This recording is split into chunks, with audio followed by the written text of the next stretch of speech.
இன்றைக்கி ஈவினிங் வந்து பார்த்திங்கன்னா ஒரு ஸ்நாக்ஸ் பண்ணுற வேலையாக தான் இருந்துச்சு. காலையில் வந்து பார்த்திங்கன்னா அம்மா இந்த வெள்ளைக்கடலை போட்டு தான் குழம்பு பண்ணியிருந்தாங்க.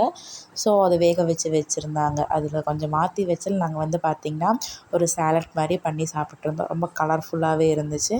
நேற்று வந்து பார்த்திங்கன்னா இந்த மாதிரி குட்டி குட்டி மாங்காய் வந்து உப்பில் போட்டு வச்சுருந்தோன்னு சொல்லியிருப்பேன். அது வந்து பார்த்திங்கன்னா இதில் ஆட் பண்ணிவிட்டு சாப்பிட்டு பார்த்தோம். செம்ம டேஸ்ட்டாகவே தான் இருந்துச்சு. இதுக்கு மேட்சிங்காக வந்து பார்த்திங்கன்னா அம்மா வந்து டீ வச்சு கொடுத்தாங்க. டீ வச்சுட்டு ஆக்சுவலி சாப்பிடணும் தான் இந்த ஸ்நாக்ஸ் பண்ணதே. ஆனால் டீ வச்சு முடிக்கிறதுக்குள்ளேயே இது கொஞ்சோண்டு தான் இருந்துச்சு. கடைசியில் பார்த்தா போட்ட வெஜிடபிள்ஸ் மட்டும்தான் இருந்துச்சு. கடல எங்கடானா காணோம். அப்புறம் தங்கச்சி வந்து ரொம்ப அழகாக டீ ஊற்றுவான்னு ஊற்ற சொன்னதுக்கு கீழேல ஊற்றி விட்டாச்சு. அம்மாட்டிருந்து அதுக்கு வந்து திட்டு விழுந்துச்சு. அதுக்கப்புறமா கொஞ்சம் நேரத்துலேயே வந்துட்டு டின்னர் சாப்பிட்டோம். ஏன்னா ஆஃப்டர்நூன் போல் எதுவுமே சாப்பிடல. அதனால தான் இட்லியும் சட்னியும் தான் அம்மா பண்ணியிருந்தாங்க. ஸோ இப்படி தான் போச்சு இன்றைக்கான ஈவினிங். நாளைக்கு பார்க்கலாம். பாய்.